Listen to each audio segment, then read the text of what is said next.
सभी साथियों को नमस्कार, जोहार। एक बार फिर से आप सभी छात्रों का स्वागत करता हूं आपके अपने YouTube चैनल जीएस फाउंडेशन पर। तो दोस्तों, आप कैसे हो? उम्मीद करता हूं अच्छे होंगे और अपनी तैयारी को बेहतर ढंग से कर रहे होंगे। और दोस्तों, आज के सेशन में हम लोग करने वाले हैं झारखंड जीके, जो स्पेशली जेपीएससी फिटी एग्जाम के लिए तैयार किया गया है दोस्तों। तो आपको वीडियो को एंड तक जरूर देखना है। यदि वीडियो अच्छी लगे तो लाइक कीजिएगा, अपने दोस्तों के साथ शेयर कीजिएगा, और यदि आप भी इस चैनल पर नए हैं और अभी तक चैनल को सब्सक्राइब नहीं किया है तो जरूर सब्सक्राइब कर लीजिएगा, बेल आइकन को प्रेस कर लीजिएगा। तो चलिए बिना देरी किए स्टार्ट करते हैं आज के सेशन को। देखिए, पहला सवाल क्या है। कहता है कि झारखंड सरकार द्वारा राज्य में 3 नई उपराजधानियों का प्रस्ताव है ना। इनमें से कौन सा एक शहर इसमें शामिल नहीं है? देखिए, आपके ऑप्शन है चाईबासा, कोडरमा, मेदिनीनगर, गिरिडीह। तो दोस्तों, सबसे पहले यहां पर जान लीजिए कि झारखंड की राजधानी कहाँ है। तो झारखंड की राजधानी कहाँ पर है? तो रांची है, आप सभी जानते होंगे। उपराजधानी की बात कर लिया जाए, उपराजधानी, तो उपराजधानी कहाँ है? तो उपराजधानी आपका दुमका है, ठीक है।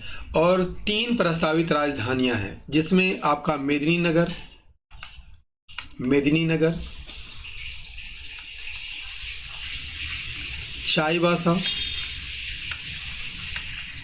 चाईबासा और गिरिडीह है, ठीक है। तो इनमें कौन सा प्रस्तावित नहीं है? कोडरमा नहीं है। ऑप्शन बी यहां पर सही आंसर हो जाएगा। नेक्स्ट क्या है? अगला है झारखंड राज्य के नए राज्य चिन्ह का अनावरण किस तिथि को किया गया था? अनावरण की यहां पर बात हो रही है दोस्तों। अनावरण किस तिथि को किया गया था? तो 14 अगस्त 2020 को किया गया था, है ना। और कहां पर किया गया था? तो रांची के आर्यभट्ट सभागार में, रांची के आर्यभट्ट सभागार में किया गया था। रांची के आर्यभट्ट सभागार में किया गया था। प्रभावी कब हुआ? प्रभावी 15 अगस्त 2000 को हुआ था, ठीक है। आइए यहां पर एक जो है, चलिए नेक्स्ट कर लेते हैं। नेक्स्ट है, राज्य की कुल जनसंख्या में महिलाओं का प्रतिशत कितना है? राज्य की कुल जनसंख्या में महिलाओं का प्रतिशत कितना है? दोस्तों, झारखंड की कुल जनसंख्या कितनी है? 3,29,88,134, ठीक है ना। जो भारत की कुल जनसंख्या का कितना है? 2.72% है, आप सभी जानते होंगे। इसमें पुरुष जनसंख्या कितनी है? 1,69,30,315 है, ठीक है, जो कि कुल जनसंख्या का 51.42% है। इसकी महिला की जनसंख्या कितनी है? 1,60,57,819 है, ठीक है, जो कि 48.68% है। तो राइट आंसर क्या हो जाएगा? Option B, 48.68%। अगला कर लीजिए। अगला है, ऋग्वेद में झारखंड का उल्लेख किस नाम से किया गया है? ऋग्वेद में झारखंड का उल्लेख किस नाम से किया गया है? देखिए, कुक्कुटलाट का उल्लेख किस में किया गया है? तो कुक्कुटलाट का उल्लेख जो है फाहियान ने किया है, ठीक है। झारखंड का उल्लेख बहुत सारे ग्रंथों में आपको देखने को मिलता है, बहुत सारी किताबों में आपको देखने को मिलता है। जैसे तारीख ए फिरोजशाही में झारखंड कहा गया है, तारीख ए बांग्ला में कहा गया है, कबीर के दोहे में कहा गया है, अकबरनामा में कहा गया है, नरसिंह देव द्वितीय के ताम्रपत्र में भी झारखंड को झारखंड ही कहा गया है। किक्कट नाम देशोनार्थ, ऋग्वेद में क्या कहा गया है? किक्कट नाम देशोनार्थ। मुरंड कहाँ कहा गया है? कहाँ, किस ग्रंथ में कहा गया है? तो वायु पुराण में कहा गया है। नेक्स्ट, नेक्स्ट है नवपाषाण काल में प्राप्त 12 हस्त कुठारों में से कितने हस्त कुठार छोटा नागपुर प्रदेश में पाए गए? 8, 10, 12 या 11? तो 12 प्रकार के जो है हस्त कुठार छोटा नागपुर प्रदेश में पाए गए हैं। नेक्स्ट है पारसनाथ पहाड़ी पर निर्वाण प्राप्त करने वाले प्रथम जैन तीर्थंकर कौन थे? राइट आंसर हो जाएगा अजीतनाथ, प्रथम जैन तीर्थंकर थे जिनका निर्वाण जो है पारसनाथ पहाड़ी पर हुआ था। दूसरे तीर्थंकर कौन थे? दूसरे तीर्थंकर थे संभवनाथ, ठीक है। और तीसरे तीर्थंकर कौन थे? तो इनका नाम है अभिनंदन नाथ, ठीक है। तीसरे तीर्थंकर कौन थे? पार्श्वनाथ, ठीक है। और इन्हीं के नाम पर जो है पारसनाथ पहाड़ी का नाम पारसनाथ पड़ा है। किस जिले में है? तो गिरिडीह जिले में है, गिरिडीह जिले में है। इसे समेद शिखर भी कहा जाता है, समेद शिखर भी कहा जाता है। इसकी ऊंचाई कितनी है? 1365 मीटर, 1365 मीटर या 4478 फीट, ठीक है ना। नेक्स्ट करते हैं। नेक्स्ट है कौटिल्य ने झारखंड के इंद्रावक नदियों से किस चीज के प्राप्त होने का उल्लेख किया है? सोना, तांबा, लोहा या हीरा? तो इंद्रनावक नदियों में हीरे प्राप्त किए जाते थे। ऑप्शन डी यहाँ पर सही आंसर हो जाएगा। इंद्रनावक किन नदियों के बीच था? याद रखिएगा, इब और शंख नदियों के बीच था। अगला कर लेते हैं। अगला है हापा मुनि गांव में स्थित महामाया मंदिर का निर्माण किसने कराया था? पहले तो जान लीजिए दोस्तों कि महामाया मंदिर जो है किस जिले में है? तो ये गुमला जिले में है, ये गुमला जिले में है, ठीक है। और हापा मुनि गांव में स्थित है। इसका संबंध किस कार्यकाल से रहा है? किस काल से रहा है? तो पूर्व मध्यकाल से रहा है, पूर्व मध्यकाल से इसका संबंध रहा है।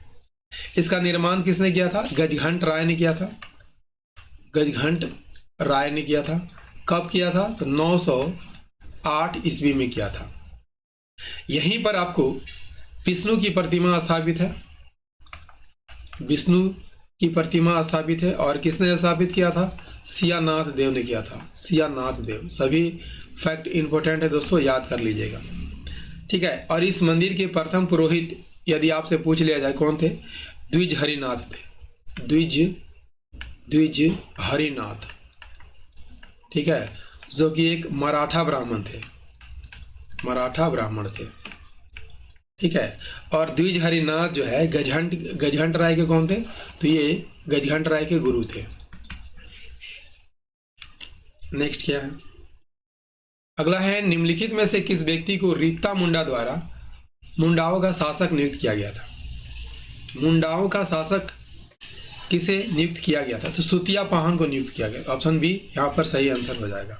और इसी के नाम पर इस राज्य का नाम क्या रखा गया था? सुतिया नागखंड रखा गया था, सुतिया नागखंड रखा गया था।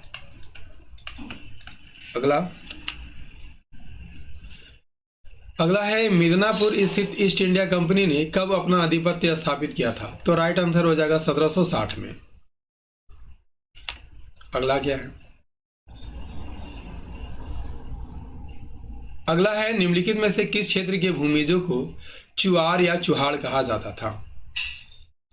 जंगल महल के में रहने वाले चुआर को चुआर कहा जाता था, चुआर या चुहाड़ कहा जाता था। क्लियर? चलिए अगला कर लेते हैं।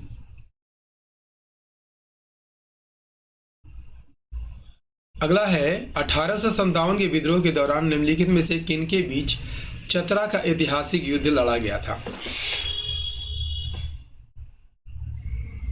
चतरा का ऐतिहासिक युद्ध कब लड़ा गया था? आप याद करके रखिएगा, 2 अक्टूबर 1857 को लड़ा गया था। किनके बीच हुआ था? तो अंग्रेज और जयमंगल पांडे के बीच हुआ था। किसके बीच? अंग्रेज और जयमंगल पांडे के बीच हुआ था। ठीक है, अंग्रेज की तरफ से कौन कौन से लड़ रहे थे?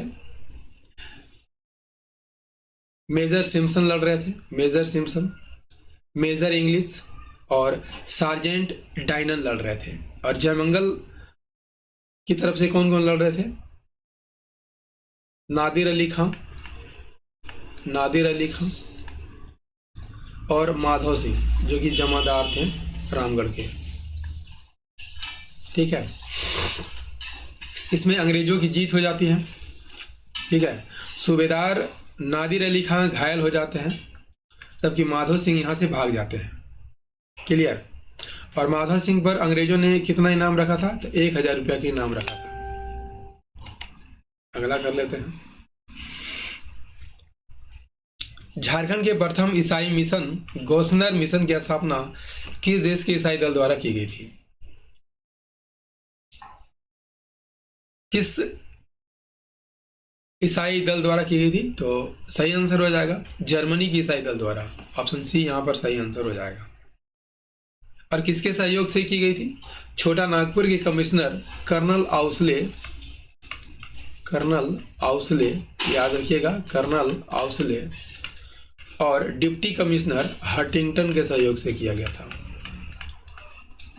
ठीक है, यदि आपसे पूछ लिया जाए कि गौसनर मिशन का वास्तविक संस्थापक कौन था, तो याद करके रखिएगा डॉक्टर हेकरलिन थे।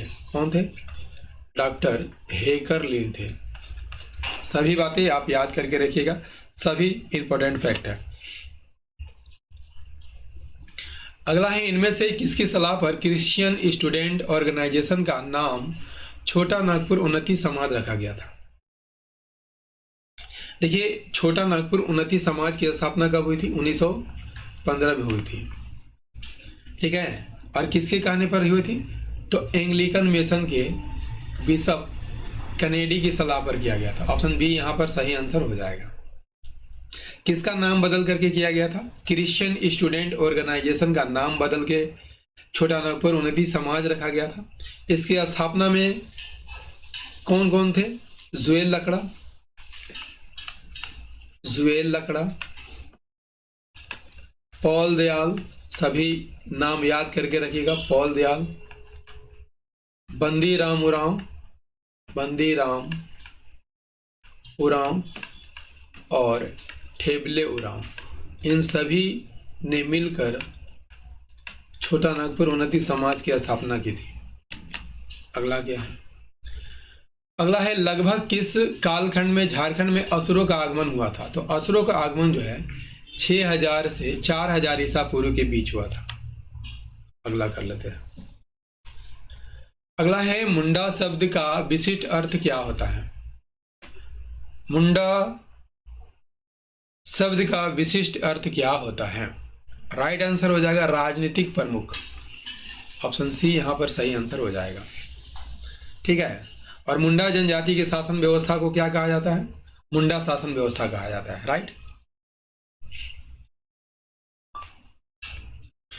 नागवंशी राजाओं द्वारा मुगल शासकों को दिए जाने वाले कर को क्या कहा जाता था? मालगुजारी, भूमि कर, पेशकश कर, जागीर कर। तो इसका राइट आंसर हो जाएगा ऑप्शन सी, पेशकश कर कहा जाता था।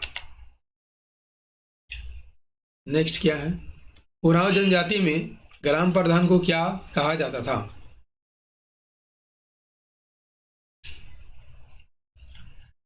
ग्राम प्रधान को क्या कहा जाता था? राइट आंसर हो जाएगा महतो कहा जाता था। ठीक है, और यह गांव के जितने भी मामले थे उसका निपटारा करता था। ठीक है, और इस गांव के जो अनुभवी लोग, बुजुर्ग लोग थे, वे ग्राम प्रधान की सहायता करते थे, यानी महतो की सहायता करते थे। चलिए अगला कर लेते हैं। अगला है, मांझी के कार्यों के सफल संचालन में कौन उसे सहयोग प्रदान करता है? देखिए, मांझी शासन व्यवस्था में जो है गांव की पंचायत का हेड कौन होता है? तो मांझी होता है। ठीक है, और मांझी की सहायता के लिए कौन होता है? जोग मांझी होता है, जोग मांझी। तो राइट आंसर क्या हो जाएगा? ऑप्शन ए, जोगमांझी। अगला, मुंडामान की शासन व्यवस्था को किस अंग्रेज अधिकारी द्वारा मान्यता प्रदान की गई थी? देखिए, मुंडामान की शासन व्यवस्था किसकी शासन व्यवस्था है? तो हो जनजातियों की शासन व्यवस्था है। ठीक है, और इसे भारत का प्रथम गणतंत्र शासन व्यवस्था कहा जाता है, गणतांत्रिक शासन व्यवस्था कहा जाता है। इसको मंजूरी किसने दी थी? तो थॉमस विल्किंसन ने दी थी। ऑप्शन सी यहां पर सही आंसर हो जाएगा। अगला क्या है? खड़िया जनजाति की शासन व्यवस्था इनमें से किस अन्य जनजाति से मिलती जुलती है? देखिए, खड़िया जनजाति की शासन व्यवस्था मुंडा शासन व्यवस्था से मिलती है, क्योंकि ये मुंडा का ही एक शाखा है। ठीक है, ढोकलो का अर्थ क्या होता है दोस्तों? ढोकलो शासन व्यवस्था खड़िया जनजाति में प्रचलित है। ढोकलो का क्या अर्थ है? ढोकलो का क्या अर्थ है? तो ढोकलो का अर्थ है बैठक। ठीक है, और सोहोर का अर्थ क्या है? सोहोर का अर्थ क्या है? इसका अर्थ होता है अध्यक्ष। तो ढोकलो शहर शासन व्यवस्था किस जनजाति में प्रचलित है? तो खड़िया जनजाति में प्रचलित है। अगला है, सन 1862 में किसके नेतृत्व में भुईहरी भूमि तथा मंझियस भूमि को चिन्हित करने हेतु भुईहरी सर्वे किया गया था? देखिए, भुईहरी भूमि किसकी भूमि होती है दोस्तों? भुईहरी किसकी भूमि होती है? तो उरांवों की भूमि होती है। और मंझियस किसकी भूमि होती है? तो ये जमींदारों की भूमि होती है। ठीक है, तो इन दोनों भूमियों को चिन्हित करने के लिए भुईहरी सर्वे किसने प्रारंभ किया था? तो राइट आंसर हो जाएगा बाबू राखाल दास हल्दर ने किया था। कब किया था? तो 1862 में किया था। ठीक है, और कब तक चला था? तो 1869 तक चला था। नेक्स्ट क्या है? और दोस्तों, आपको सेशन कैसा लग रहा है? कमेंट करके ज़रूर बताइएगा, क्योंकि आपके कमेंट ही है जो हमें मोटिवेशन देते हैं। तो एक प्यारा सा आप कमेंट ज़रूर कीजिएगा यदि सेशन पसंद आ रहा होगा तो। छोटा नागपुर काश्तकारी अधिनियम का खाका किसने तैयार किया था? यानी ब्लूप्रिंट किसने तैयार किया था? तो जॉन एच हाफमैन ने तैयार किया था। ऑप्शन बी यहाँ पर सही आंसर हो जाएगा। छोटा नागपुर काश्तकारी अधिनियम यानी सीएनडी एक्ट को कब लागू किया गया था? 11 नवंबर 1908 को लागू किया गया था। ठीक है, और यह जो है छोटा नागपुर काश्तकारी अधिनियम किस अधिनियम के द्वारा लाया गया था? तो 1892 के अधिनियम द्वारा। ठीक है, और इसके धारा 5 के तहत सीएनटी एक्ट की स्थापना की गई थी। ठीक है, सीएनटी एक्ट में कितने अध्याय हैं? तो 19 अध्याय है, और इसमें धाराओं की संख्या कितनी है? तो 271 धारा है, याद करके रखिएगा। अगला क्या है? अगला है, संथाल परगना काश्तकारी अधिनियम 1949 की धारा 5 के तहत किसी खास ग्राम प्रधान की नियुक्ति किसके द्वारा की जाती है? देखिए, ग्राम प्रधान की नियुक्ति जो है उपायुक्त के द्वारा की जाती है। ऑप्शन सी यहाँ पर सही आंसर हो जाएगा। लेकिन ग्राम के जो रैयत होते हैं और जो जमींदार होते हैं, ठीक है ना, उनके आवेदन पत्र पर, लेकिन इसमें कम से कम रैयतों की दो तिहाई रैयत की सहमति आवश्यक है, तभी जो है ग्राम प्रधान की नियुक्ति कौन करता है? तो उपायुक्त करता है। नेक्स्ट क्या है? जमींदारी पुलिस व्यवस्था की शुरुआत किस वर्ष की गई थी? तो 1806 में की गई थी।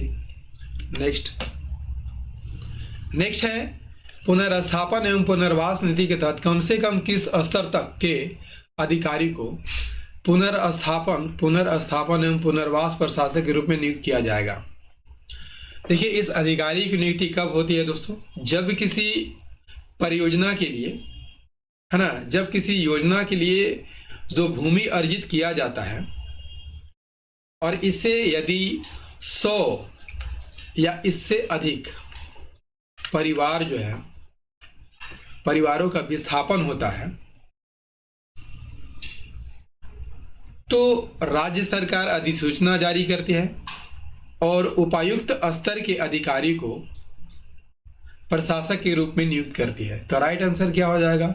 Option B. अगला कर लेते हैं। अगला है, प्रत्येक जिला में प्रत्यर्पण करने वाले उग्रवादियों के लिए गठित पुनर्वास समिति का अध्यक्ष कौन होता है? देखिए, पुनर्वास समिति का अध्यक्ष कौन होता है? देखिए, प्रत्येक जिला में, याद रखिएगा, प्रत्येक जिला में जितने भी जिले हैं, प्रत्यर्पण करने वाले उग्रवादियों के लिए जिला पुनर्वास समिति का गठन किया गया है। ठीक है ना? इसके अध्यक्ष कौन होते हैं? जिला दंडाधिकारी यानी डीएम होते हैं। ठीक है, लेकिन सदस्य सचिव कौन होते हैं? सदस्य सचिव कौन होते हैं? तो पुलिस अधीक्षक होते हैं यानी कि एसपी होते हैं। अगला क्या है? अगला है, झारखंड क्रय नीति 2014 का प्रमुख उद्देश्य क्या है? उद्देश्य स्थानीय सूक्ष्म और लघु उद्योगों को सुरक्षा प्रदान करना। ऑप्शन डी यहां पर सही आंसर हो जाएगा। नई झारखंड क्रय नीति कब लागू की गई थी? 2014 में। और यह किसका स्थान लिया था?